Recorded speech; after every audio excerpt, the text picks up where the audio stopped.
All right. It is Monday night. Hope you guys had a good Monday. Hopefully you had a good St. Patrick's Day. I got my green on for y'all. I'm going to hang out tonight and answer the Q&A. So we're going to run it down here in the chat.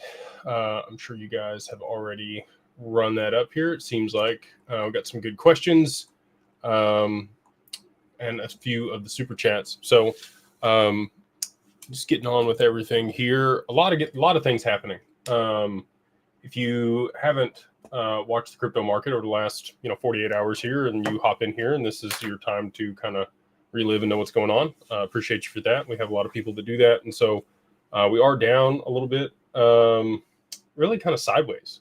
Not a whole lot of action in the crypto market, really since Friday when we saw a little bit of run up and recovery from the previous week.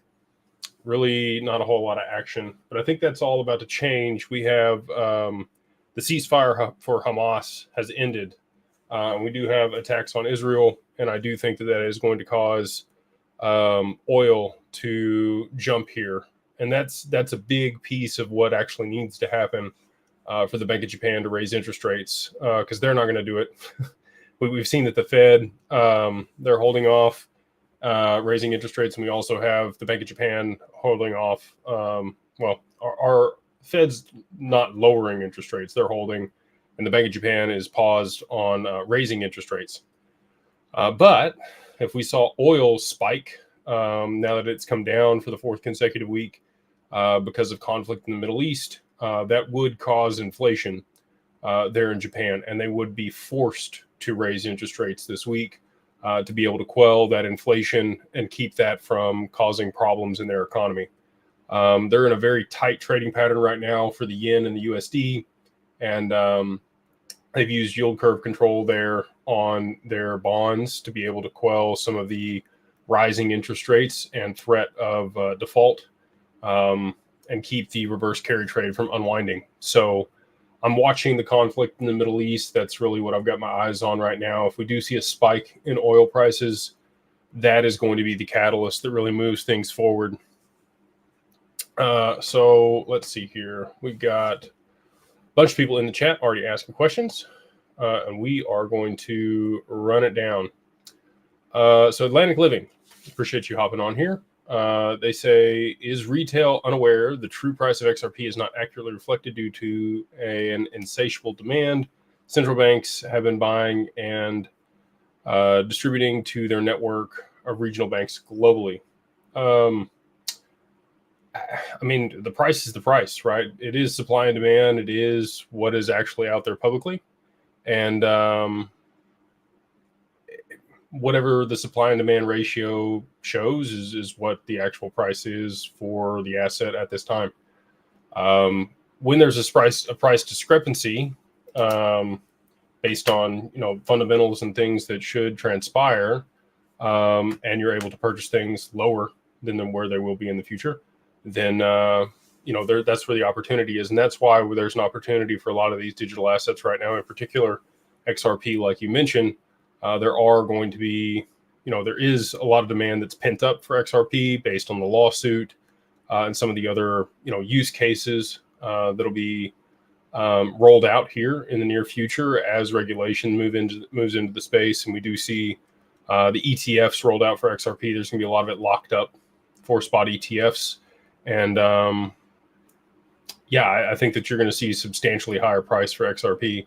And that's when it'll be accurately reflected in the market, when the demand actually does, cause the supply shock that we all believe is coming. So, but until then, I mean, all markets are accurate for current price, for supply and demand ratios. So until there's actual demand there, and that's what drives the price up.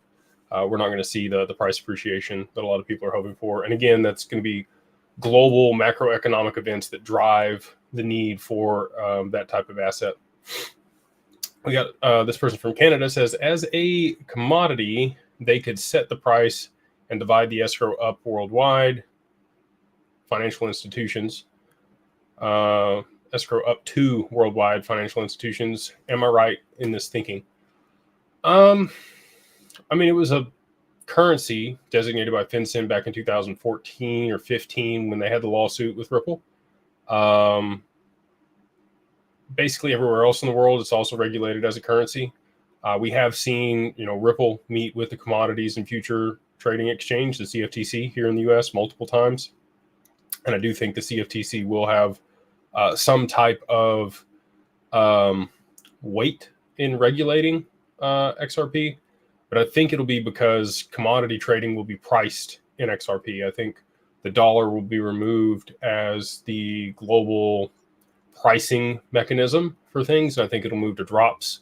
I don't think that's going to be imminent. I don't think it's going to be, right around the corner here, but I do think it'll transpire over the next 3 to 5 years as this is adopted at scale for global markets and the transmission of value and back-end settlement.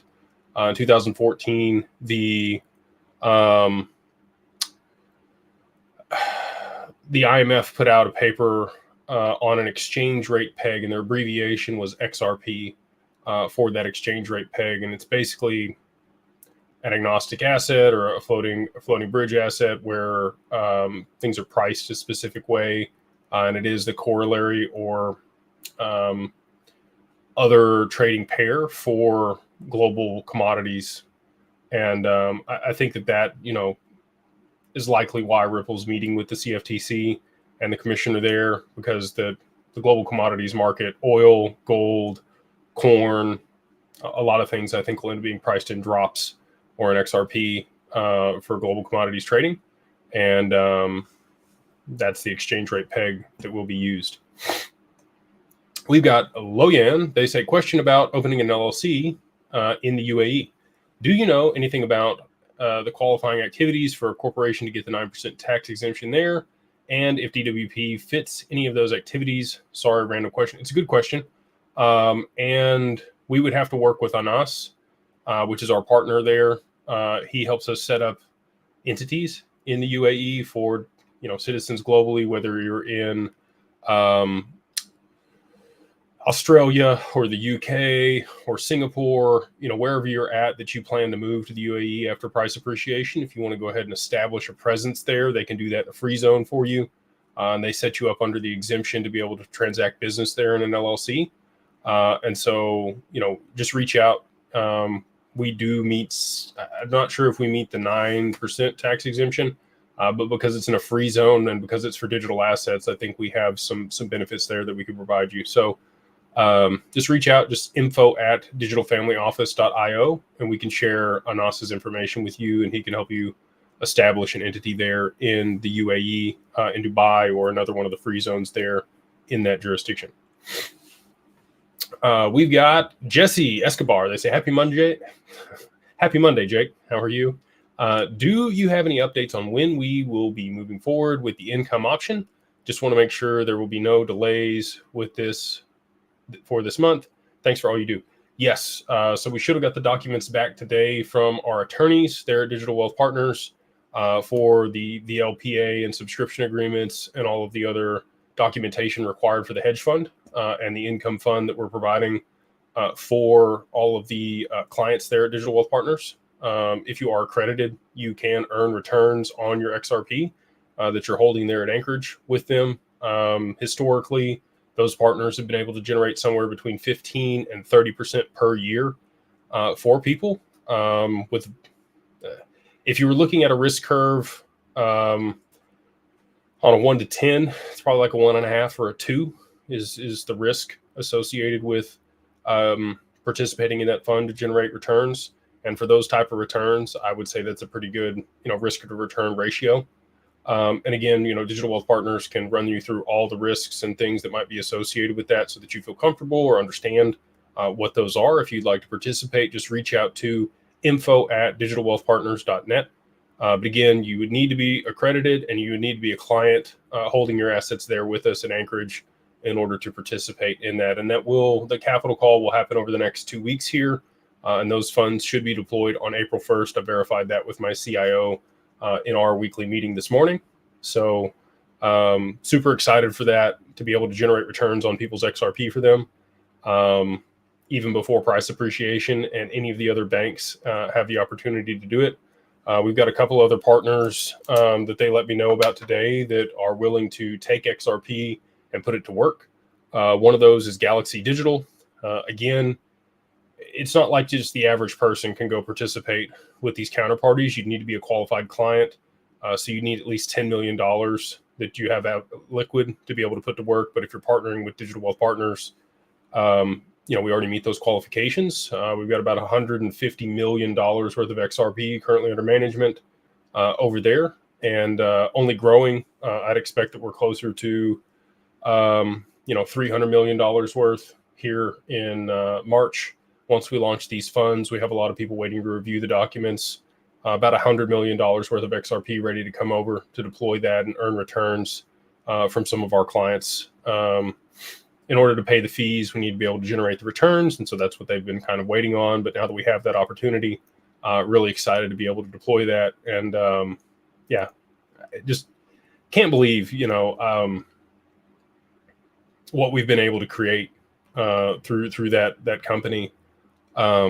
It's an SEC registered RIA. We're able to custody people's digital assets in institutional custody with insurance, provide them, access for their beneficiaries and their spouse to be able to be a signer on the accounts and review the accounts, reporting on everything. And they have the ability to draw down lines of credit against the XRP, as well as earn returns on it to be able to service the debt if you want to structure it that way.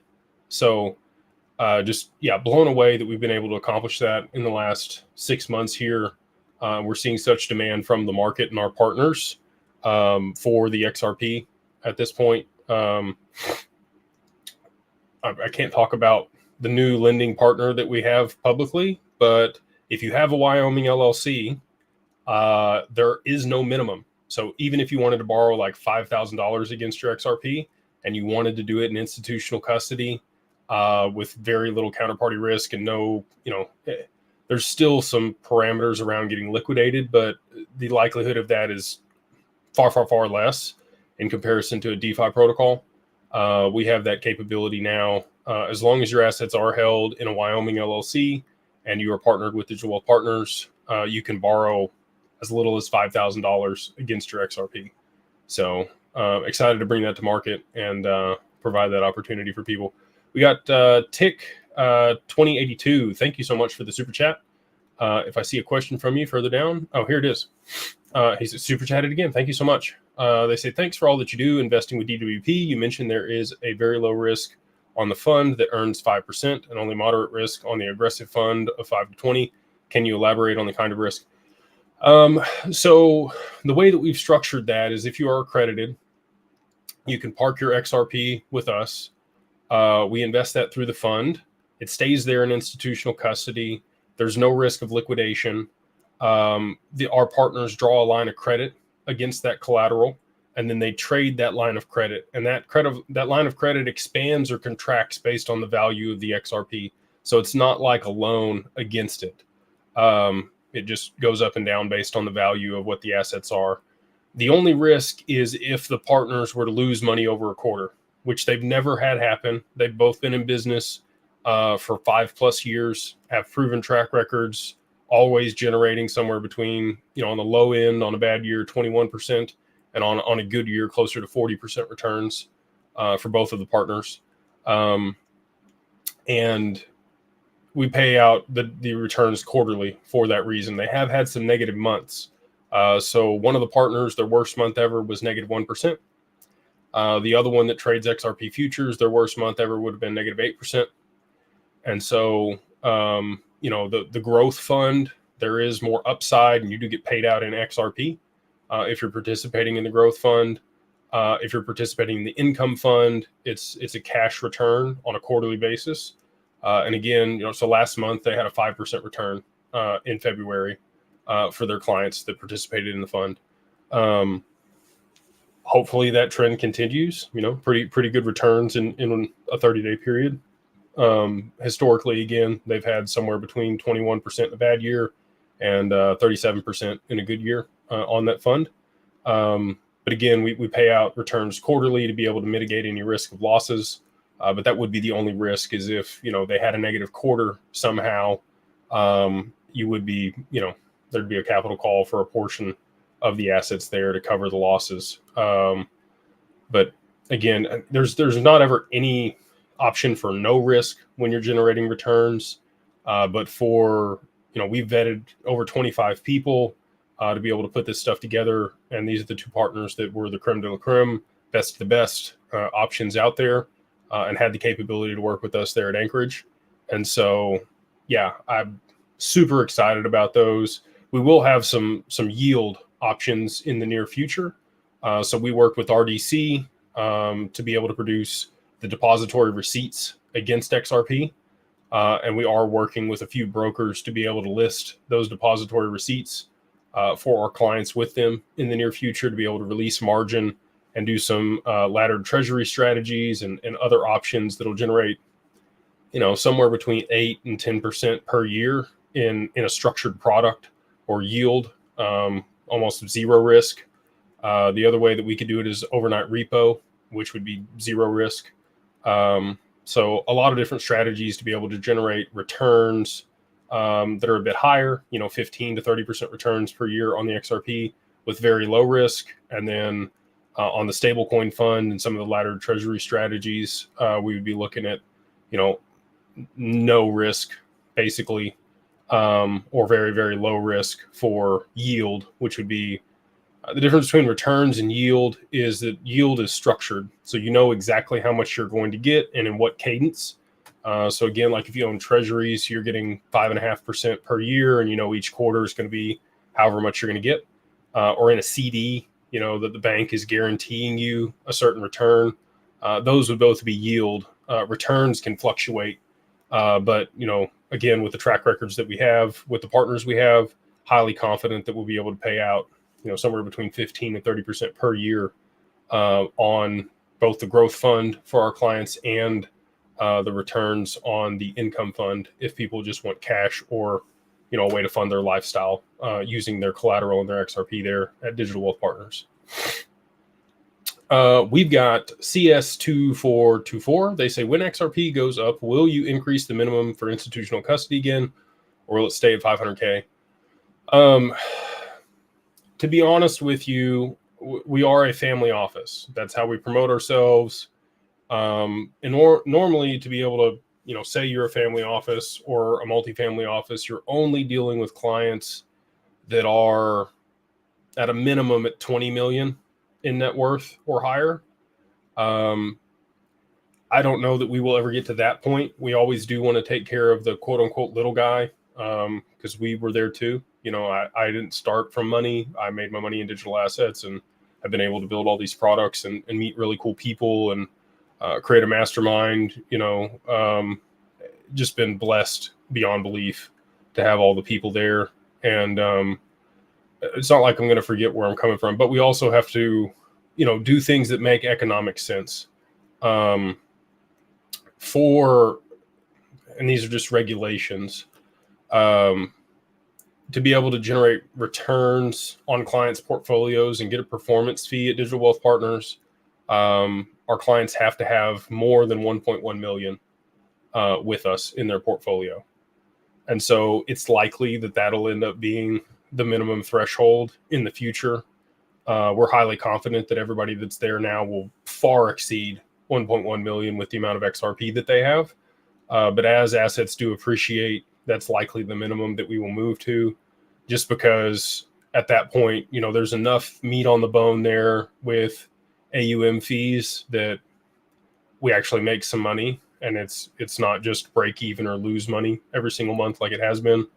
And then over the long term, obviously if we're doing our job and producing returns for people, after the 8% return per year, we go 80-20 on the upside there for the returns that we're producing. And it has to be on your total portfolio. It can't just be on one section. So, if it's deployed and some of it's in stable returns and some of it's in more aggressive stuff and alternative assets, real estate, and however it's structured, we need at least an 8% return on the total portfolio for us to make any money. And the money has to be more than 1.1 million. So that's likely, again, the threshold that we'll move to at around a $10 XRP is what we're looking at. So you'd have to have, again, right around 100,000 XRP is kind of the minimum threshold that we'll keep over the long term. We will reduce that though. If XRP goes to $100 or $1,000 or $500 or $1,000, whatever it is, we'll probably just keep it there at the 1.1 million will be the minimum to work with us. And again, you're going to get a ton of benefits. If you've got $5 or $10 million in XRP, you alone, like you're a big fish now, you're a player, you can move your weight. But if you're part of a conglomerate that has 100 billion, 500 billion, $1 trillion under management, now we have negotiating power. Now we can get, interest rates for our clients in the mid single digits on loans. Our partners will fight over being able to provide value for everybody there and drive interest rates up on what they're willing to pay for the XRP or access to liquidity and your business, right? And our business. So being part of a conglomerate actually provides a lot of benefit and negotiating power. And obviously we want to do everything that we can to provide as much value as we can for our clients. And so, I'm excited about that part. We're already starting to see that with our partners. They already look at us like, we are the fastest growing RIA in the world currently. Over the last 6 months, we've aggregated 150 million under management, and that's only going to continue. We probably got double that in the pipeline.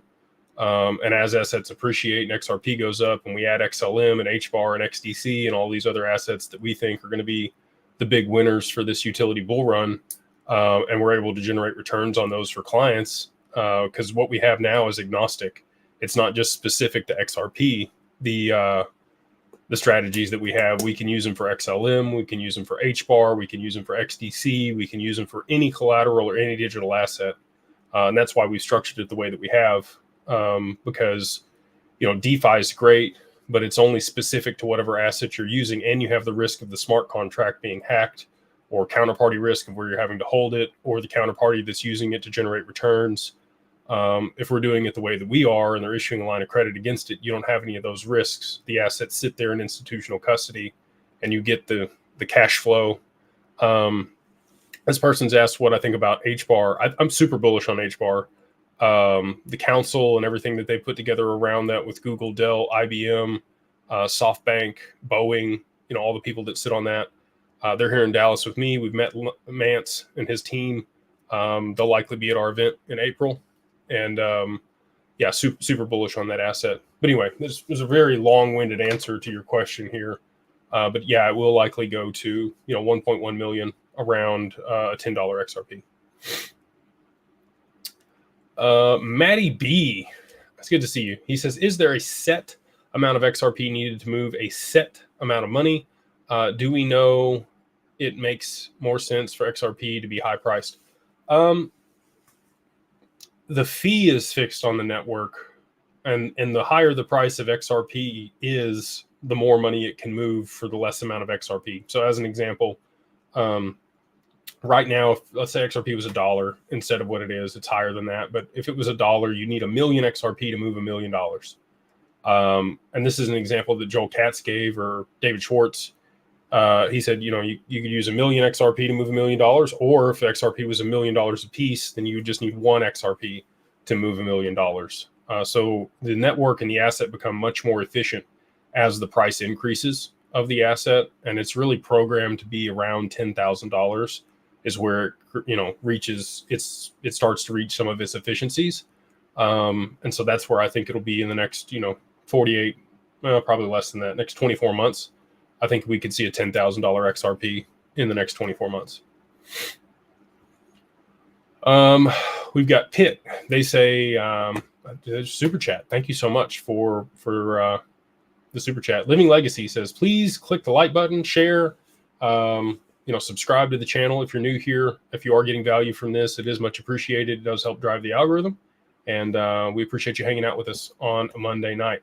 I think this is his question here from his super chat above. Thank you. He says, thank you for what you're doing for the community. Absolutely. I'm part of it. I've been here for 4.5 years.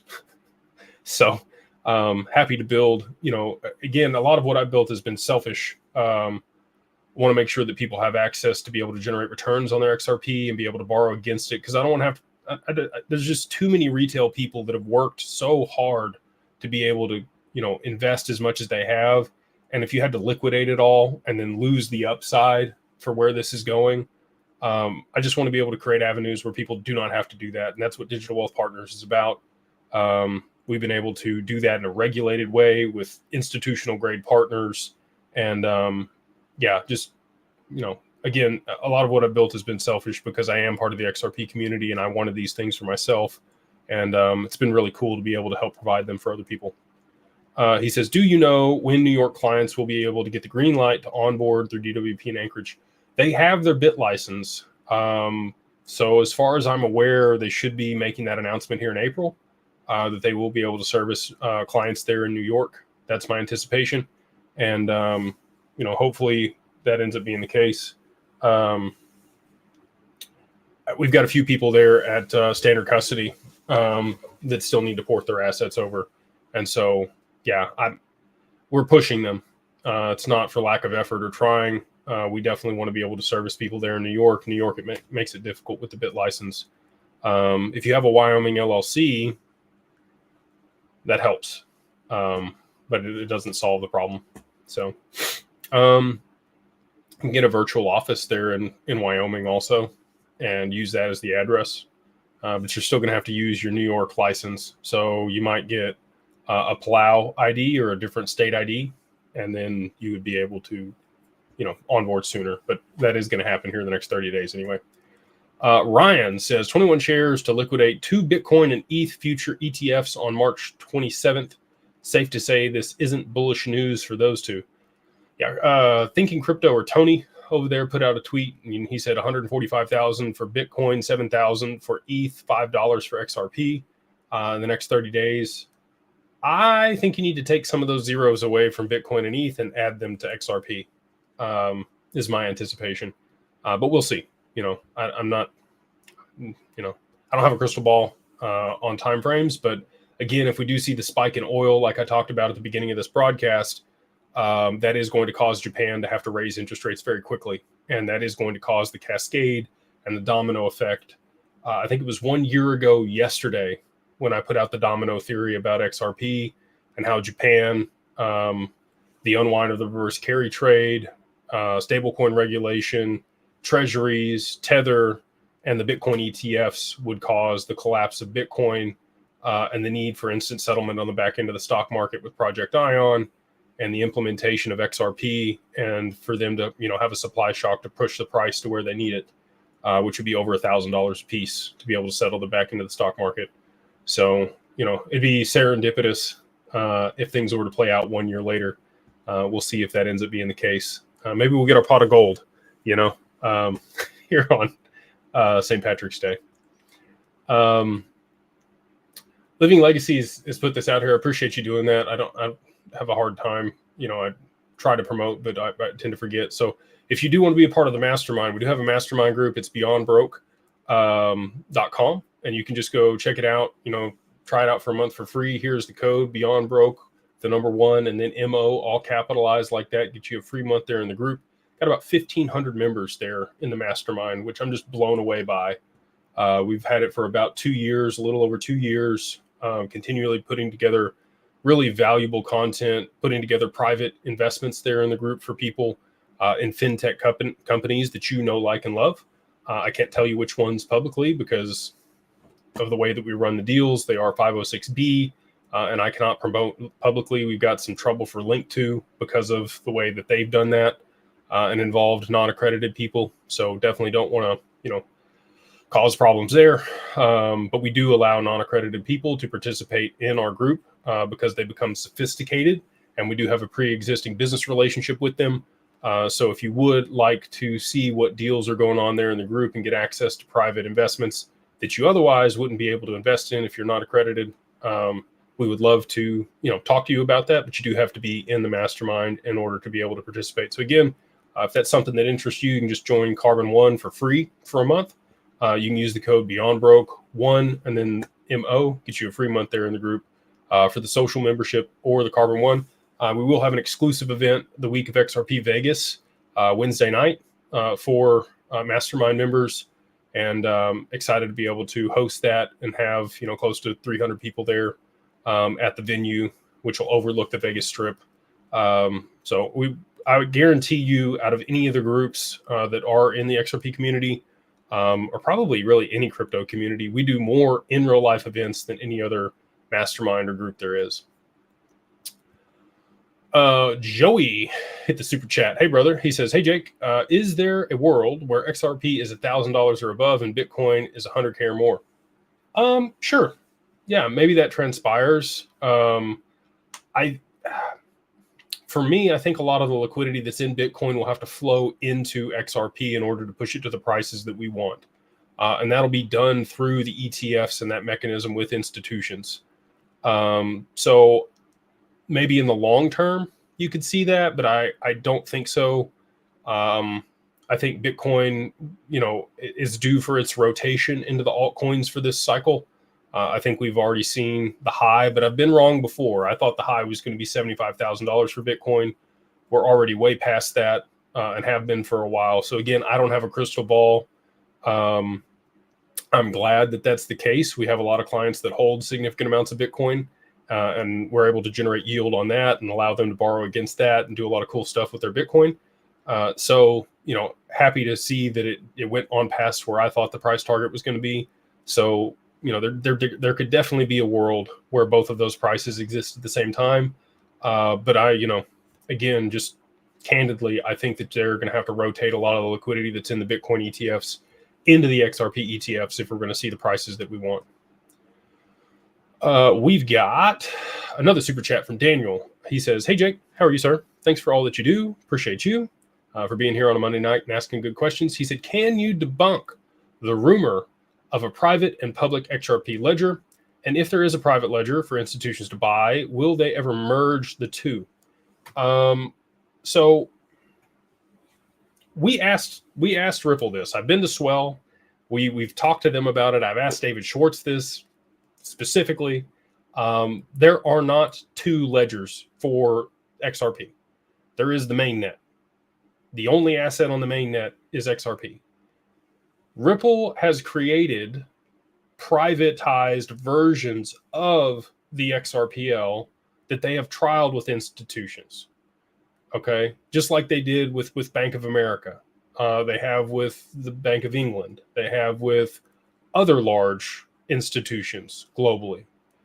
And those are private permissioned ecosystems where people transact using another XRP. It's not the same XRP that's on the mainnet. If there were two prices for XRP, people would arbitrage it, even if it was wrapped on a side chain or something. You would see people buying it here and selling it there. And the price would eventually match itself if there were two separate ways to access it. This person says, I'm a broadcaster. I'm okay with that. I'm good with that. I'll take the compliment. Am I wearing makeup? No, I do not have any makeup on. You can tell by my skin and how, anyway, I need to get more, anyway. Yeah, so there's definitely not two ledgers. There are private permissioned ledgers that Ripple has put together for institutions to trial the XRPL and see if it's going to work for their infrastructure. But there will come a point where they do merge those. I don't know exactly how that's going to happen. These are private permission side chains or ledgers that are replicas of the XRPL. So when David Schwartz talks about it, he said there's a big red button that they can press and the walls come down, basically, when they want to be interoperable with other counterparties.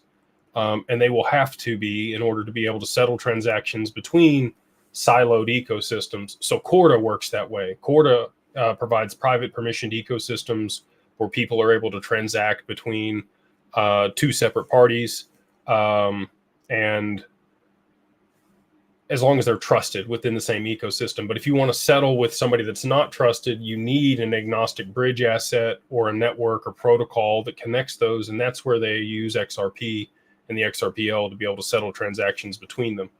So very similar to the ecosystems that Ripple has set up. Corda is the same way. And so I don't know that it'll be merging, but it'll be people settling over the main net to be able to work with one another inside of their digital infrastructures. And that'll be the internet of value. So, when that day comes, it's only going to take two. It's only going to take like the Bank of Japan and the Bank of England settling transactions, or Bank of America settling with Citi or Goldman.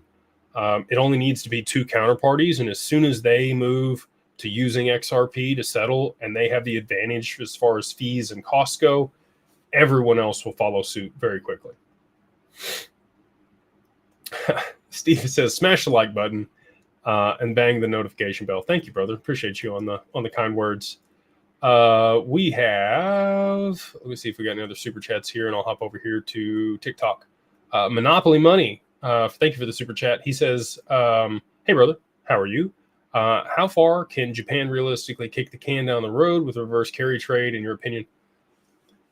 Maybe another 90 days. If nothing outside of their control were to happen, I think they could push it another 90 days. And that's just because they have yield curve control. They can print enough money to buy bonds in the meantime to be able to manage that without causing too much inflation. As long as the US dollar doesn't appreciate substantially against the yen. And if we don't see oil prices escalate. If oil prices continue to come down globally, then they can continue to kind of kick the can a little bit further. But if we see a crisis in the Middle East, like Hamas, no longer honoring the ceasefire, like we had the news this evening, there was literally a video of Jim Rickards talking about this exact situation playing out back in 2004 when he talked to the Federal Reserve and the Treasury about global macroeconomics and what could cause destabilization or the removal of the US dollar as the global reserve currency. And the catalyst was them shutting down the Strait of Gibraltar in the Middle East, which is where most of the oil comes from globally that everybody uses. It's about 1/3 of the global oil supply. So if they were to shut down the Strait of Gibraltar because of the conflict between Hamas and Israel and everything that's going on over there, and they shut down oil production, we get a skyrocket of oil prices globally. And you know how people are. As soon as people say there's going to be a shortage, everybody runs to the gas pump and fills up cans, and everybody gets crazy here in the US as soon as somebody says there's a gas shortage. And it's just like that globally. People freak out, they overreact. And so it would cause Japan to have to raise interest rates very aggressively to be able to mitigate the risk of the inflation for the spike in energy prices there in Japan. And I do think that that's likely what's going to play out with the scenario in the Middle East. I think that we're going to see oil prices start to, creep back up and escalate in the coming days. And I think that that's going to cause the Bank of Japan to panic and raise interest rates here in the near future when they said that they wouldn't. So, again, if everything just stayed status quo outside of their control and they could print a little bit of currency and continue to buy bonds and use yield curve control, I think they could kick the can in another 90 days. But if anything outside of their control were to, force their hand, like I think it will, it'll be much more protracted than that. We have another super chat here. We got Wild Bill with 589. Thank you, brother. He says, you recently posted on X about Project or Agora, being a wake-up call. Can you explain more on tokenization, how it plays out, timeline, XRP's market share? Excuse me. I think this year is the year of tokenized real-world assets, RWAs. Ripple is, everyone we talked to at Consensus last year, including HBAR, Constellation, ADA, when we were at Rare Evo in August last year for Cardano, talked to Charles Hoskinson. Everyone is looking for tokenized real-world assets on-chain. We've got Ondo doing it with treasuries. You got BlackRock stepping in and backing them with Securitize and tokenization of funds. That's just one canary in the coal mine. I think that you're going to see a lot more people start to move that direction because of the efficiencies it creates. And I think it's going to take the back end of the stock market being settled through a digital asset. We saw the DTCC come out with their playbook to be able to tokenize stocks just a few weeks ago. And so with that, I think we're right on the precipice of, billions and even trillions of dollars being tokenized here in 2025. If you talk to Graham over at Archax, he thinks that $50 trillion will be tokenized on the XRPL here in 2025. He stated that at Swell last year. Carlos at Securitize is far more conservative than that, but I tend to agree with Graham. It was nice to go out and drink with him there at Swell this last year. I think we have him on the channel here in the near future. So I'll ask him that question. We'll talk about tokenization of reward assets, what they're doing there at Archax, and what Project Agora means to them. Let's see here.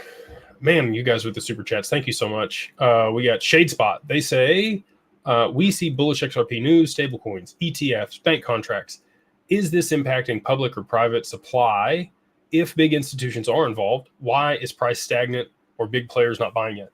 So I actually explained this on one of my recent posts, because you have the same question everybody else does. They're like, if they're buying in large tranches and they're moving in here, why isn't price moving? Because professional traders don't cause price to waver a lot. They don't want the volatility or the slippage. So they use things like TWAP and VWAP. So TWAP is a time-weighted average.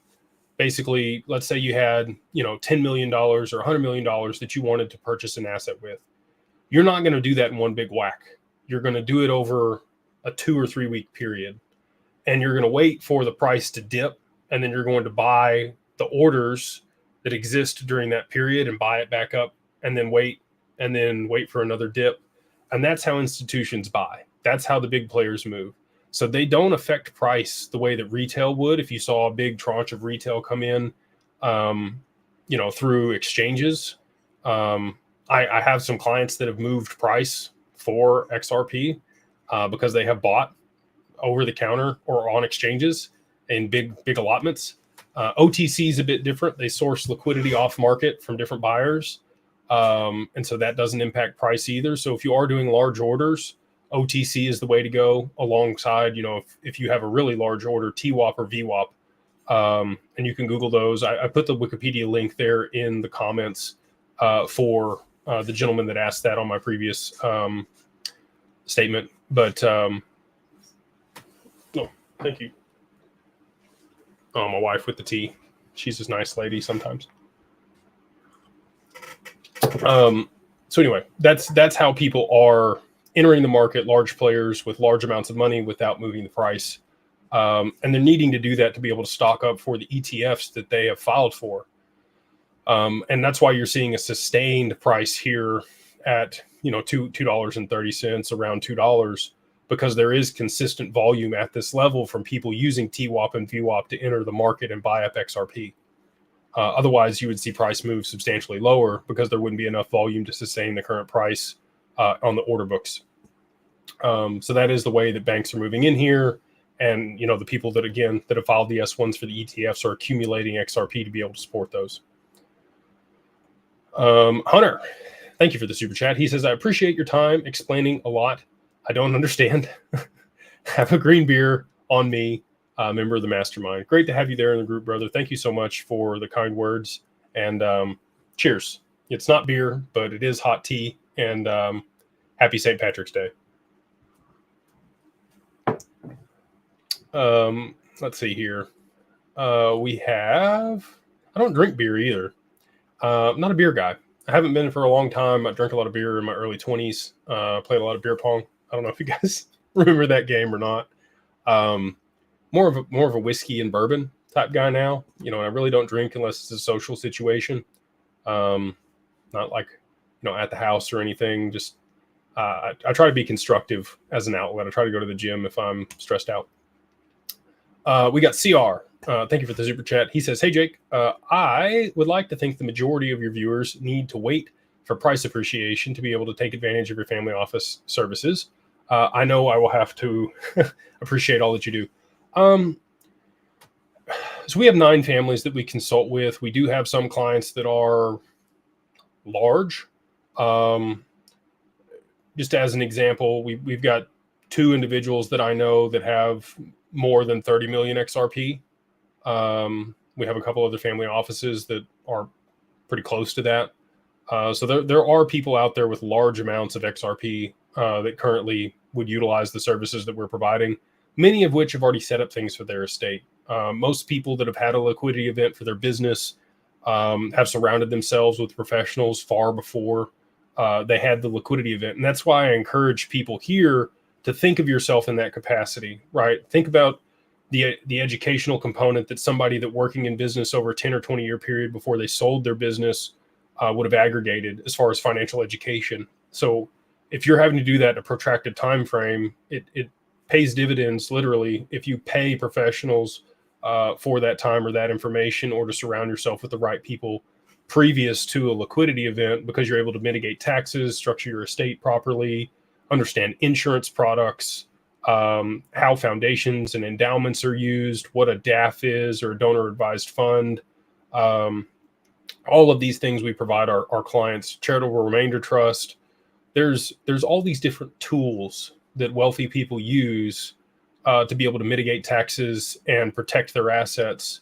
And people talk about, you own nothing and control everything. That is literally how it works. And your name's not on anything. You use nominee services. You value your privacy and anonymity. And you have to structure things a specific way in order to be able to do that and move in that capacity. So highly recommend, looking up some of the terms that I just mentioned there if they're not familiar to you. Reading, I've got this book here. So if you do think you're going to be north of $20 to $50 million because of the appreciation of some of these assets, and you've never been around that type of money before, this is a fantastic read. It's not something I wrote. Charles Wilson wrote this book. Richard C. Wilson is who wrote that book. We'll probably be launching and putting out a family office book. This last year, we put together this book, Wealth in Numbers, that talks about how to syndicate private deals and get deals done through syndication, and SPVs, which was our main focus over the last year, putting a platform together. But that's a great book to be able to understand how family offices use insurance products and estate planning and different entities to be able to mitigate taxes and protect their assets, and how you can do it too on the other side of price appreciation. And again, this is all education that we provide our clients if they work with us in that capacity as well. We actually have an educational course that we provide as a part of our services to our clients and their families. E5 says, what are the yield earning benefits of getting Digital Assets LLC with you guys? How much do y'all charge for maintaining the LLC? So it's $1,500 to set up the LLC. If you use the code 50OFF DAG, like Digital Ascension Group LLC, that's on digitalfamilyoffice.io is the website. And here's the book again for you guys over here on TikTok. The LLC again is $1,500. It's only $3,000. We do 50% off for anybody that watches the live and wants it. So it's 50OFF 50OFF DAG LLC is the code for the $1,500 LLC at digitalfamilyoffice.io. It is $500 a year to maintain it.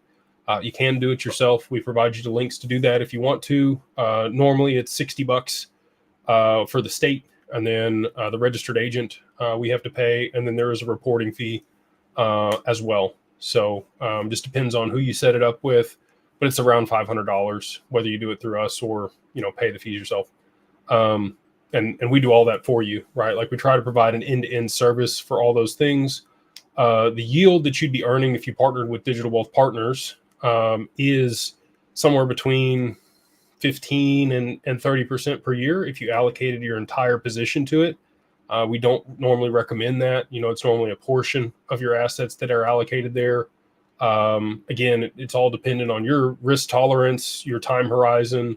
There's a lot of factors that come into play when, the financial advice that our advisors provide for you, and how that fits with our products and services that we're able to offer. We will be providing lower risk, yield bearing products, like you mentioned here, in the near future. Right now, what we have is returns that we're able to provide people. The structured yield products will be somewhere between 6 and 10% a year, that we're able to provide for our clients there at Digital Wealth Partners. And everyone there, again, does have to have their assets in an LLC or a trust to participate with Digital Wealth Partners. And there's a lot of reasons that go along with that, mostly for compliance and red tape. It's a lot easier to transact and work with a business than it is an individual. There's just a lot more scrutiny that it comes along with, advising an individual versus a business. So that's why we make it easy for you and for us to operate in that capacity. And I did mention this earlier in the live here, but we have a lot more viewership now.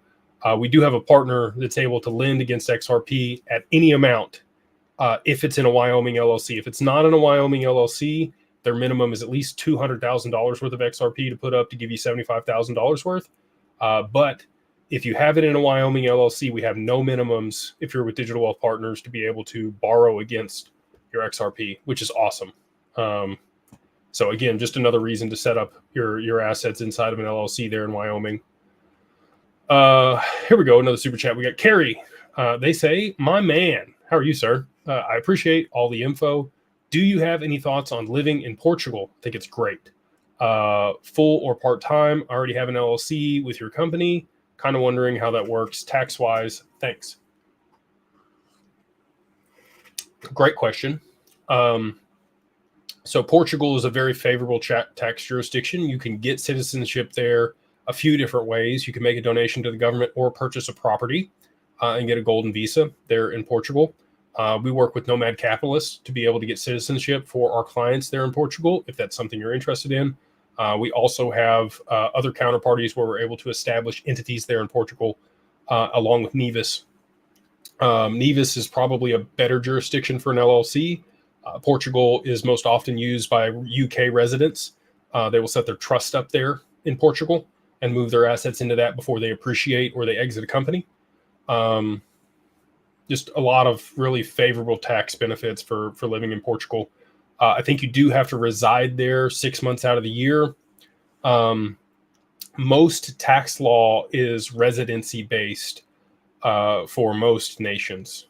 Here in the US is a bit different. It's citizenship based. And so we do have double tax treaties with people. But there, in Portugal, it's residency based. And I do believe you do have to reside there for a certain period of time. But for UK people that are looking to get out of the UK, that actually is a benefit because you can only spend so much time in the UK if you don't want to get taxed there. Same thing with Australia or anything else that's under the crown.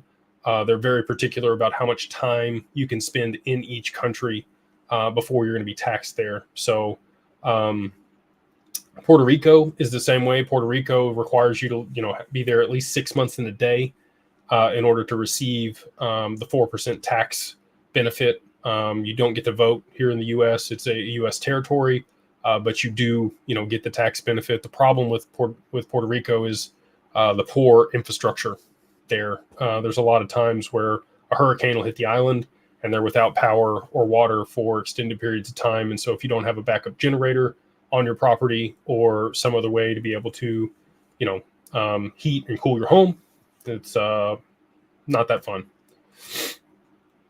So again, those are all things that you have to think about, when you're looking at different tax jurisdictions and why you might move somewhere versus somewhere else.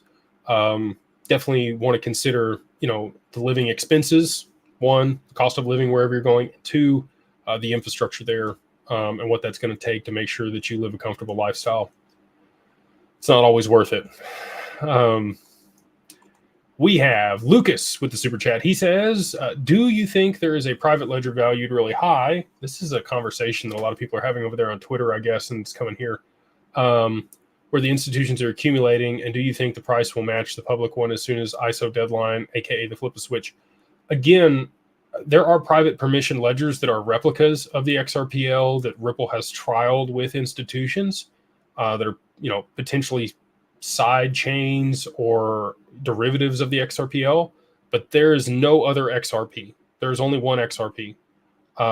Now, when those transactions between counterparties that may be trusted start moving over the mainnet and move through XRP as the liquidity tool, or the DEX routes them that way, because it's cheaper than moving them between counterparties in a trusted ecosystem, or the other counterparties no longer trust each other and they don't want to hold each other's stablecoins. Then yeah, that liquidity would then move into XRP, and so would that volume, to be able to move the price substantially higher. Excuse me. So there are quote unquote private ledgers that Ripple has trialed with these banks, which they have. We've talked to them about it. There will be some type of merge. Again, when I talked about this earlier, David Schwartz has mentioned, like a big red button they can press and the walls come down and they can be interoperable with the mainnet. I don't know exactly what that mechanism is. I am not a technical person. Okay, I know enough to be dangerous when it comes to this stuff. I only know what's been said by people that I consider smarter than myself. So I will say, yes, I'm a little bit ignorant to this, but it's my understanding that Ripple has trialed private permissioned ecosystems that are replicas of the XRPL with institutions with assets inside them that would have needed to settle things that may have been a significantly higher price, but it was not XRP itself. And only when that volume that's moving inside those ecosystems moves across the mainnet, then we will see XRP itself actually move to those values, again, providing liquidity to those transactions and de-risking those relationships. And I don't think you're going to get that answer from anybody else. I think everybody else is going to blow smoke up your ass. Maybe one, because they don't know, or they want to sound smart, but that's the conversation that we've had with Ripple. And again, they have trialed those with banks. We talked to Joel, who's head of CBDCs, and other people at Swell the last 2 years. So from the horse's mouth type stuff. And that's how I like it. I don't like to read stuff online. Everybody does. But if I can ask the people that are actually doing it and get an answer from them, much more prone to believe that than just something I read on the internet. We got G Chill. They say, thank you for the super chat. They say, with institutions buying for the ETFs, should the supply drop substantially? It will. When they launch the ETFs, when we get the 18th filing from BlackRock and they throw their hat in the ring and we get the approval of the ETFs all at once, there will be a supply shock for XRP off the exchanges. There's really only about 1 billion XRP left. And they do have to buy large tranches to back the shares, because the shares are, 20, 50, 100, 500, 1,000 XRP per share of these ETFs. And so when they're buying in big clips like that to be able to back the shares as they're sold, it's going to drive demand and price sky high for XRP. And we already saw that with Bitcoin, right? Like we saw a big run up for Bitcoin. So but the shares that were backed by Bitcoin were percentages of one Bitcoin. They weren't multiple Bitcoin backing the shares. And so that's why I think there's just going to be a much more dramatic move in XRP versus what we saw in Bitcoin, even though that was pretty dramatic as it drove the price to all-time high even before the halving in this last cycle. Says oil is down at the moment for now, but I think it's going to go up because of the conflict in the Middle East. I could be wrong, but I'm telling you that catalyst right there would be substantial for the reverse carry trade in Japan and would cause Japan to have to raise interest rates very quickly. So that's why I'm watching it. He says WTI is trading at 67.57. Yeah, that's what I looked at right before. I think there's a few other priced oil on there. So it's all around $70 per barrel. I said $79 was the high in January. Yeah, so it's down from there. But again, I think we're going to see a sharp rise here in the short term is my anticipation. We've got Lucas. We just went over this one.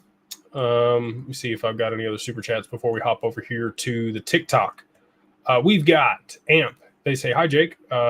For us smaller XRP XDC holders, say we own under 5,000 tokens, Would we get opportunities to invest in companies like yours if the price for each token were to reach 10K plus in the future? I mean, that's $50 million, brother. Absolutely. Yeah, you would definitely be the size of a client that we would want to work with. I anticipate it getting there. It's just going to be holding on. Most people are going to liquidate. Most people are going to sell at $10, $13, $15, $50, $100. Imagine how many people held large amounts of Bitcoin that sold it all off at $100 a Bitcoin. I think that's going to happen again with XRP holders. I think a lot of people are going to anticipate the price is going to rise and then come back down, and it's just going to keep going up and to the right in perpetuity as we see the adoption and utility of these networks and this protocol. And I think people are going to kick themselves. And that's, again, why we've built out the products that we have at DWP. I want people to have access to the ability to borrow against their XRP, put their XRP to work and earn returns and cash flow off their XRP so that they don't have to liquidate it. You don't sell the golden goose. You sell the eggs, right? It lays golden eggs. You can sell those, but you don't want to sell the goose itself because that's what's going to carry your family into generational wealth. And that's kind of how I view XRP, XDC, XLM, HBAR. There's a lot of these digital assets that I think are just going to go up and to the right over the next decade. And if you're able to hold on as this space matures, you're going to look up in 5-10 years and have more money than you ever know what to do with, right? You walk into Walmart and buy everything twice type money. Even if it's just 5,000 tokens, imagine having 5,000 BTC right now at $100,000 a piece. You're doing pretty good. You got $5 billion. You know what I mean? And I think that's what's coming for XRP holders. But again, I think there's going to be so many people that liquidate on the way up. We've got 900 people here watching on YouTube. We've got 130 people over here on TikTok. So maybe 1,000 people watching this. And you probably are a portion of the 1,000 people or the 10,000 people that don't sell other XRP as it appreciates, or some of these digital assets as they appreciate. The larger portion of the population that holds amounts similar to what you've discussed here are just going to sell. And they're going to be excited and they're going to make a bunch of money. And they're probably going to be like lottery winners. Most lottery winners go bankrupt within 3 to 5 years. They don't know how to structure their estate. They don't know how to mitigate taxes. They don't know how to invest the capital to continue to generate returns and protect the principal and make sure that they're living off of the interest. They don't understand the difference between assets and liabilities. There's a lot of things, right? But to answer your question specifically, yes, we would love to work with you. And I do think it's going to reach those price levels. And that's definitely something, if you're holding 5,000 XRP at $10,000 a piece, would love for you to be a client. We have Humble Hustler. He says, will price hold once price increases or will it be cyclical? It depends on the utility. If we have cycles like we have in the past, then it will be cyclical. But I do think that the 4-year cycles are over. I think there's a lot of things that are going to change in macroeconomics globally and for digital assets in particular that's going to cause a sustained price appreciation and price levels for specific assets when they're being used in certain applications. So as an example, Swift, people want to speculate it's Chainlink, it's HBAR, it's XRP, it's XDC, whichever one gets Swift. Okay, I'm not here to argue over which one it's going to be. I'm highly confident that it's XRP through R3, but that's another story. So anyway, whichever one it is, that's $5 trillion a day in sustained volume settling through that network and that asset. And maybe they each get a piece of it. Let's say that between those four, they all get 25% of it. Okay. All of those assets would have to be substantially higher prices and would be sustaining that higher price to be able to settle those transactions on a daily basis. And then you've got the FX market. You've got commodities. You've got treasuries. You've got the back end settlement for the stock market.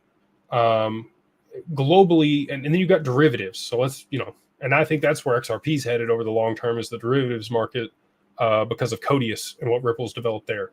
So anyway, I digress. I'm highly confident that if we see the utility of these assets on the other side of price appreciation, once they drive enough liquidity into them, they will start being used to settle these transactions, and that will hold price stability at much higher levels than what we've seen in these cyclical, cycles that have passed with speculation. And as the other piece of this is, like, look at the NASDAQ or indexes or the S&P 500. It takes billions of dollars to move those markets 1% one direction or the other. And it'll be the same way for these digital assets when they're at scale, when they have trillions of dollars of liquidity in them or quadrillions of dollars in market cap. It's going to take trillions of dollars of volume to move them just 1% one direction or the other. If there's sustained transactional volume moving over those networks to hold price stability, which again, we talked about a little bit earlier. Why is XRP holding here at $2? Well, because of the TWAP and VWAP transactions and the market book and the order book that's sustaining price here. So it's going to work the same way, as price escalates and we do see, utility of the network. I don't think we're going to see the price come back down this next go. But that, again, that's predicated on actual utility of the assets. We are about an hour and 10 minutes in. We're going to hang out for another 20 minutes here, and then we're going to shut it down for tonight. We got Hunter. He says, I watched your live with Zach. Thank you. Appreciate that. He says he's a $20 to $30 XRP, but you have always been 3 to 4 digits by end of year. You still seeing those numbers? Again, I'm looking at macroeconomic events that are going to drive the price appreciation and the adoption of these networks. So if we don't get those, I don't think we would even get a $20 or $30 XRP. Even with the ETF volume, even with other stuff, if we don't have the necessity for the use of these networks in the capacity that people want to see, and banks want to use them for, and back-end settlement of market infrastructure wants to use it for, then no, we're not going to get the 3 or 4 price, the 3 or 4 digit price appreciation. We're not even going to get the $20 or $30 price appreciation. If it's purely speculative and we just get a launch of some of the ETFs, you might see a $10 to $13 XRP. Just honestly. And that's some institutional, buy volume, but then it's going to come back down. It's not going to go to the prices that I'm talking about. But if we get the domino theory and it plays out, absolutely 3 to 4 digits, definitely 4 digits if we see the domino theory play out. If we see the reverse carry trade unwind, we see a ton of treasuries get dumped onto the market. We see stablecoin regulation here in the US, which is already on the floor. And in that, XRP qualifies as a bridge asset, so it has congressional regulation. And then we have Tether gets sanctioned, and that network gets frozen, and the exchanges need liquidity, all at the same time that the back end of the stock market needs instant settlement, and Bitcoin is tanking, and the ETFs are causing unrealized losses, and the investment banks have to de-risk from all those things. And we get the launch of stablecoins from Amazon, Google, Apple, all of these other large fintechs, X, all on the XRP all at the same time. Imagine the volume and demand for the asset if the perfect storm plays out and all of those things coincide, driving price up because everybody needs it all at once. That is what I think is going to transpire. But it's predicated on the reverse carry trade unwinding and Japan launching their CBDC first on the XRPL, which we know it will be. So, again, I can talk about these high prices and, these fantastical things, and they are justified. Like, I have reasoning, I have done math, there is supply and demand, there's economics that support it. But without those scenarios playing out, it's a dream. It's a pipe dream.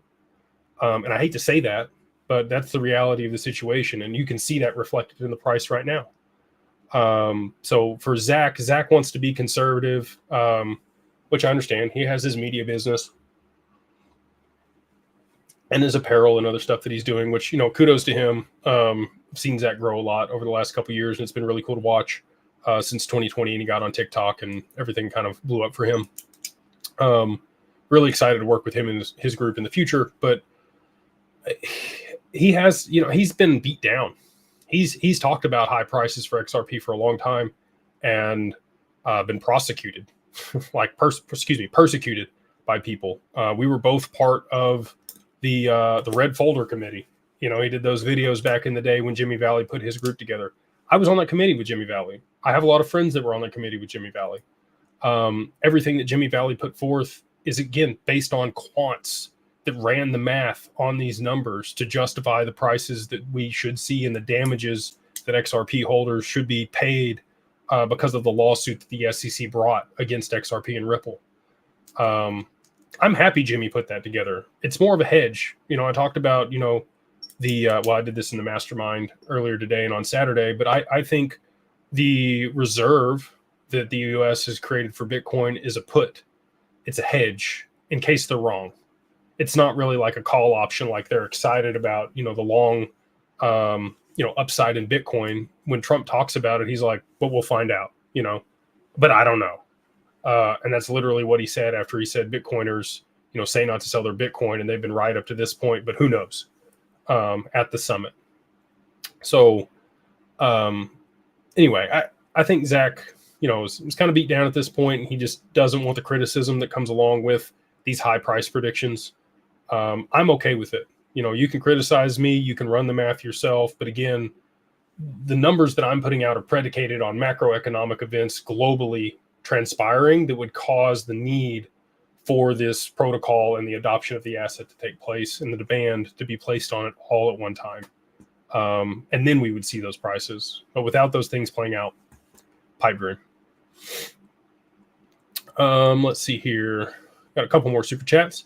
And ANO, he says, thoughts on Ripple with two ledgers, retail and banking. I don't know who put out a tweet or what somebody said earlier today for this many people to ask this.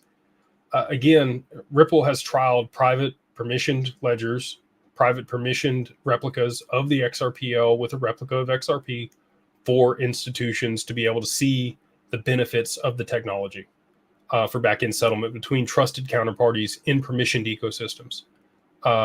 If you don't have a trusted counterparty, like you're Russia and you want to settle with the Middle East or the US, you probably need a neutral bridge asset that you guys can both verify transactions on to be able to transact between one another. And that is what the XRPL and the mainnet provide. And at some point, these private permissioned ecosystems that Ripple has created will start settling through the mainnet, and it will be less friction and cheaper to do so. And that's when the walls will come down and we will get the internet of value. I don't know when that's going to be, but as soon as two banks start doing it, the rest of them will follow very quickly. Man, you guys with the super chats, thank you so much. He says, have to go look at Sharp. Appreciate that. Yeah, well, I just wanted to be festive for, St. Patrick's Day. My wife does a good job on the backgrounds for you guys. So, shout out to the wifey on putting together the backgrounds. She's the chief festive officer.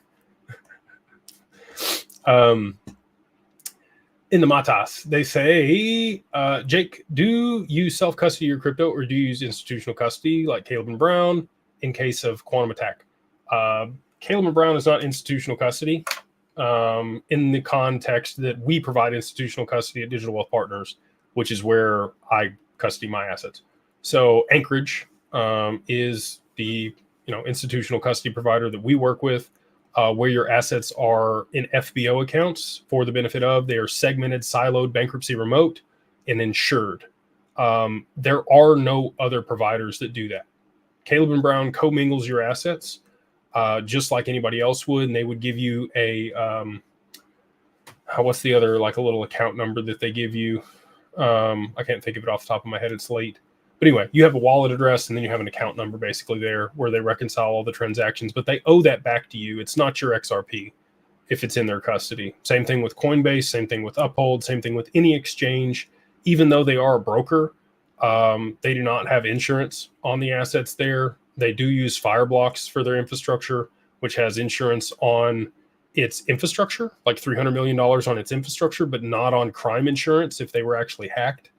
Not to say that I think Caleb and Brown will get hacked. I think that they are one of the best places to hold your assets if you are going to hold it on an exchange or with a brokerage. because of how highly regulated they are there in Australia. And for them to be operating in the capacity that they are, like, they got to really have their stuff together because they get audited all the time. But they don't provide institutional grade custody, at least in the context that I discuss it in. So if you're looking for something like that, and you want to hold it in an insured, bankruptcy remote, segregated account with your own advisor, Digital Wealth Partners is the way to do that. We work with anybody that's international. As long as your assets are held in an entity, even if it's an international entity, we can work with you. So that's, we have Australians, we have people from Japan, we have people from the EU, we have people from UK, we have people from Canada, we have people from Mexico, we have people from Brazil. All over the world, we work with clients at Digital Wealth Partners and provide those services to those clients. So if that's something that interests you, you can just go check out the website and go to the contact us form. There's a couple things. You need to have the assets in an entity. So, I wouldn't recommend setting things up here in the US and tying yourself to the US. If you're international, I would do some research on where you might want to move and what is the best place to hold it. British Virgin Islands, the Caymans, Bermuda, Switzerland, Nevis, Portugal, the Middle East, and in Dubai or the UAE. Those are just some of the jurisdictions. Singapore is another good one. If you can set stuff up in any of those jurisdictions, you get a lot of tax benefits and we can still work with you. So, happy to have those conversations. So that's one thing. And then you do need at least $500,000 worth of digital assets, or at least 100,000 XRP, to be able to work with Digital Wealth Partners and get their services. So, again, and they are, we just invested in a company. I can talk about it now that it's over. So IntraKey Labs is a company that has patents that they have an AI that's trained on solar flares. I don't know what you could find that's more entropic than solar flares, but they have created an AI that's trained on those models that replicates that, and software, not hardware, that is quantum proof, that we're working to implement it in multiple applications, one of which is with Anchorage. And we will have, a public announcement on that at some point, which will be really cool. And that is quantum proof, as quantum proof as you could possibly get. As things sit today at Anchorage, they are extremely quantum resistant because of the way they shard the keys and hold them in HSMs across the world in level 4 facilities, and the firmware and the infrastructure that they have set up. Very protected.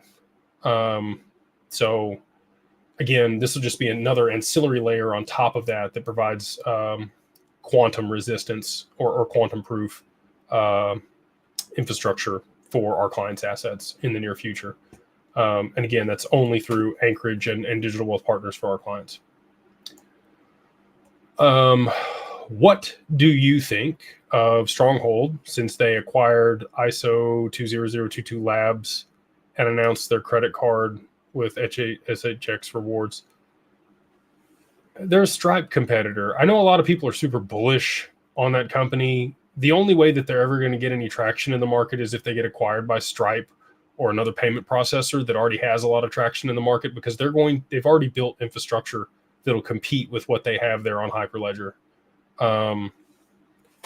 And if they do get acquired, they'll just get rolled up into one of those. And then it may be at that point the token would appreciate substantially, but they're never going to acquire 2% or 3% of the payments market. Like, it's not going to happen. There's too many large competitors in that space already.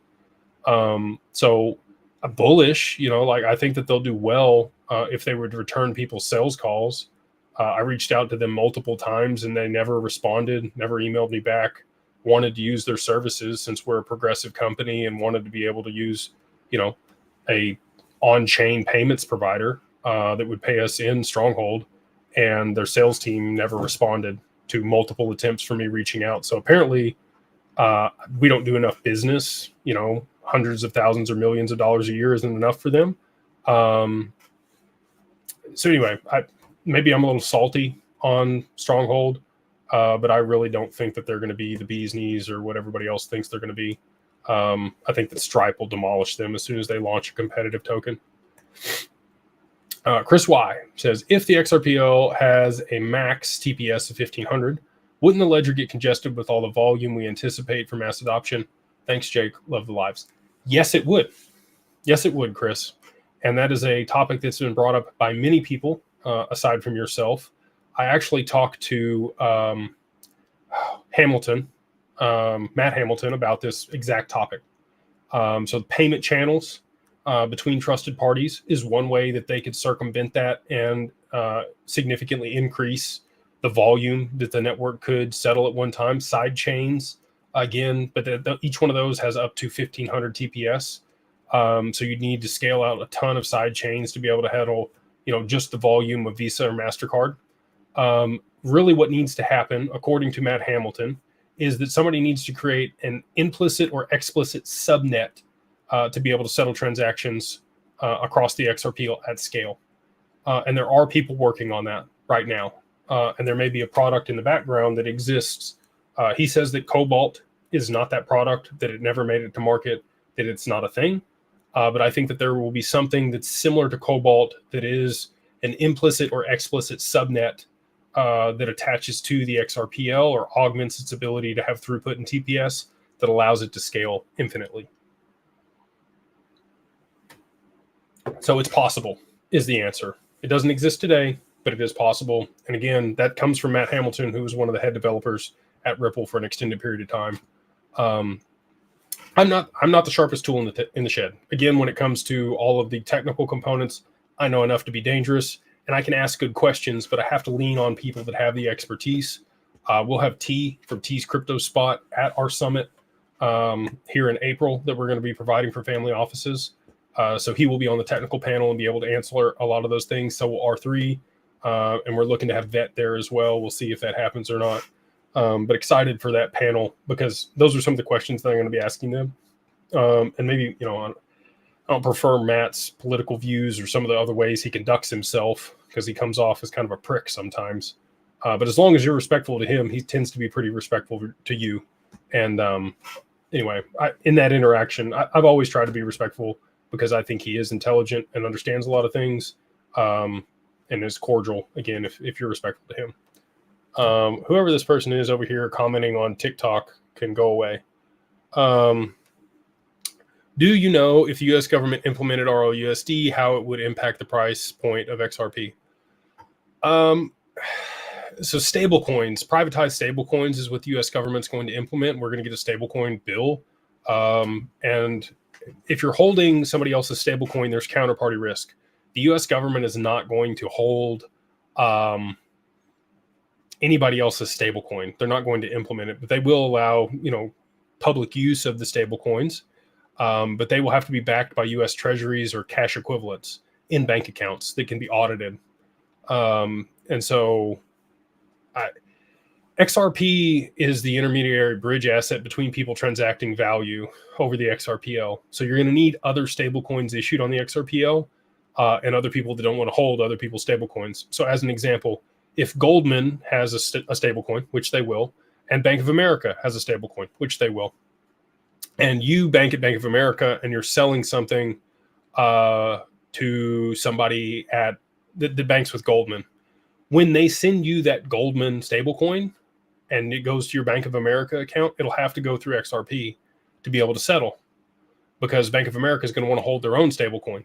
So they will source liquidity through the DEX, they will swap it through XRP, and they will settle in their own token inside their infrastructure. And that reduces and mitigates any counterparty risk. And that's why people would use XRP, even if stablecoins get adopted at scale, because they're not going to want to hold the other counterparty stablecoin. So if that transpires and we get those settlements that move through FedWire and FedNow and settle through XRP, all of that volume moves on the network, and potentially even more volume than that moves on the network, because if you remove the frictions for payments, just like you did between postal and email, the volume of messaging picked up. Like imagine how many people sent letters back in the day versus how many emails you get today. Like 100-fold probably. Okay, so it'll be the same thing for payments when they remove these frictions.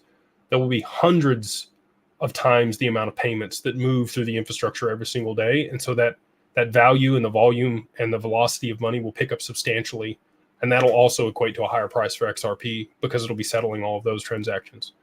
So anyway, I know that's probably not exactly how you asked that question. But again, I think your question was predicated on the U.S. government adopting RLUSD as its tender, which I don't think it's going to do. I think it's just going to issue treasuries and cash, and all the stable coins that are issued by counterparties like Ripple, Bank of America, Citi, Goldman, Amazon, they will all hold those in an escrow and then use that representation of value issued through their stable coins and transact that over the XRPO. So it's basically like a paper of paper, but auditable and immutable instead of the way that they've gassed up, gold contracts and everything that is today and manipulated all of it. It'll actually be one for one. Let's see if we got any other super chats before we wrap it up tonight. We've got a couple here. We've got, we just answered this one. A couple more. Nope, answered that one. Maybe that's it. Maybe that's the last of the super chats here. Yeah. Let me see if I've got any more questions over here on TikTok before we wind it down. Any thoughts on price for XRP by May? I don't have a crystal ball. I wish I did. If I did, I'd be a lot more wealthy than I am. If there are macroeconomic events that play out, you could see a $1,000 XRP by May. If things continue as the status quo and those things don't transpire, you could see a $5 XRP by May. If the ETFs launch, then you could probably see a $20 or $30 XRP by May. There's so many things outside my control as to what would have to transpire in that time frame to be able to give you an accurate assessment of what the price could be. The only thing I can do is speculate based on those different things I just mentioned and the price points that you might see if those events were to transpire. This person has asked, what makes XRP better than Chainlink's CCIP? So Chainlink is an oracle. It's an enterprise-grade oracle, and that's where the adoption has happened for Chainlink. Not that they haven't built out other capabilities, because they have. However, the main enterprise use case for Chainlink is the onboarding of data from the real world into smart contracts and the transmission and settlement of that data and the movement of that data using the token. It's not for settlement of transactions at scale like XRP, mainly because there's not enough liquidity in the token and it doesn't have regulatory clarity here in the US, which XRP does and will have enough liquidity because of the ETFs to be able to settle those transactions. So, when people are fighting back on that, it's the same thing I'd explain for XDC. Legislation or regulation and liquidity. If it doesn't have those two things, they're not going to use it to settle. And it doesn't meet the qualifications for a bridge asset. So if we do get congressional regulation for stablecoins, it's not going to fall within that provision. It's not going to have regulatory clarity from Congress, and therefore will not be used in that capacity. So people can hope and wish and want in one hand, and then they can live in reality in the other. And XRP already has the closest thing to clarity of any digital asset aside from Bitcoin. And that is a judgment from a U.S. court that it is not in and of itself a security. But once we get regulation that it is a bridge asset, you're going to see price appreciation in ways that people have no clue. And Chainlink is going to be left behind and be used in the capacity that it will be, which is as an oracle, which is what it's good at. So there's a lot of people, hammering me on my post earlier today about that. Those are the two reasons. We got one more super chat and then we'll let it go. We got Disco R1. They say, following LLC, what are some ways to benefit business bank account? Go in and say, hey, I'm going to have a pretty significant liquidity event, and say it like that. Don't say I'm going to make a bunch of money, because then you want to sound a little bit more educated. Okay. So you say, I've made some investments in alternatives. That's all you have to say. It could be real estate. It could be private equity. It could be a bunch of stuff. If you say alternatives, including crypto. And in the near future, it looks like I'm going to have a pretty significant liquidity event. I'm going to be moving, $1 to $5 million into this bank account. what would be the best bank account for me to establish in order to have the best benefits when that takes place. And they will look at you and smile and take you right over to the private office. I promise you. It's not going to matter what you even have on. You can go in overalls. But if you say it that way, the private banker will light up and they will move you right over there. And they're going to want the higher minimums in the accounts, right? But when that money moves in there, they're not going to flag it. They're going to be ready for it. They anticipate it. It's not going to be like a personal bank account that's never had more than $10,000 in it, and you move $1 million into it from a crypto exchange. They're going to flag you in a New York minute, and they're not going to let it go. And you're going to have to fight tooth and nail, get an attorney probably for them to release that money. Whereas if you have it in a business bank account and you've already explained to them that this is coming from, a brokerage, maybe you do it through Caleb and Brown, or you do it through Anchorage. If you're a partner with us, you're not going to flag anything. You're going to have immediate use of those funds, and you're going to be able to spend it on whatever you're going to be looking to spend it on. So again, setting up an LLC and having a business entity that you're transacting through is paramount if you don't want those assets or that cash to get flagged on the other side of liquidation. And again, if that's something you guys are interested in, we do that for people. We set it up. If you go to an attorney, it's going to cost you $3,000. That's what we have it advertised on the site for. But again, anybody listening tonight, you can use the code 50OFF, 50OFF, DAG, like Digital Ascension Group, LLC, right there on the site, digitalfamilyoffice.io. And you can get it for $1,500. You get the EIN, articles of organization, registered agent, certificate of good standing, the operating agreement, which is going to cost you about $2,500 if you go to an attorney for it. And we show you exactly how to move your assets into the LLC, step by step, everything you need, and how to set up a business bank account without flagging the bank and letting them know you're going to use, crypto transactions, so that you have a bank account to be able to settle stuff, when you want to take profits, or you're earning returns off your digital assets with us at Digital Wealth Partners. I've done this because I want people to have access to it. I want it to be easy for people. I don't know how much easier we could make it. Honestly, we do everything for you. So for $1,500 all in, end to end, I wouldn't do if you have less than $50,000 worth of investments in digital assets if you're single, or maybe $80,000 worth if you're married. Just keep buying crypto. Don't get the LLC yet. You don't need it yet.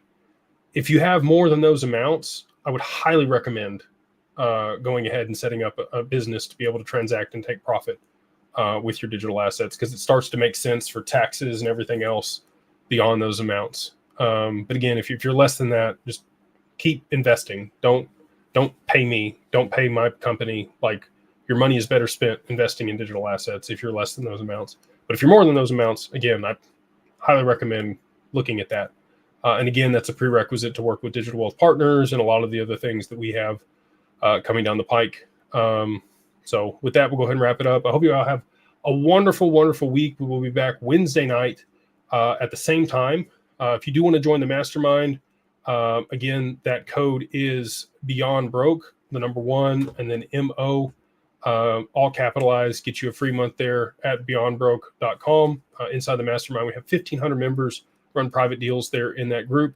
And yeah, we would love to have you. Fantastic culture. Everybody there is to help everybody and have aligned values and mission to be able to help one another on the other side of price appreciation. Mark says, so I go to Digital Wealth Partners.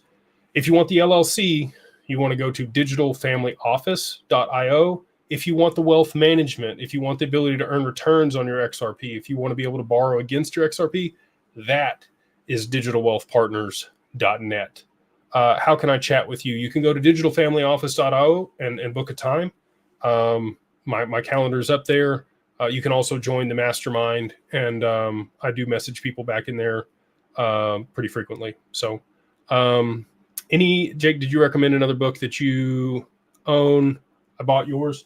This is another book that I'd recommend if you anticipate making a lot of money in crypto and you want to structure your estate the right way, be able to mitigate taxes and understand insurance policies and all that. The Family Office book, written by Richard C. Wilson, is another fantastic read. And we will be putting out a book on family offices here in the next 12 months as well. So hopefully that helps. I hope you guys got a lot of value from this. Again, if you did, please like, subscribe, and we will see you guys on the next one.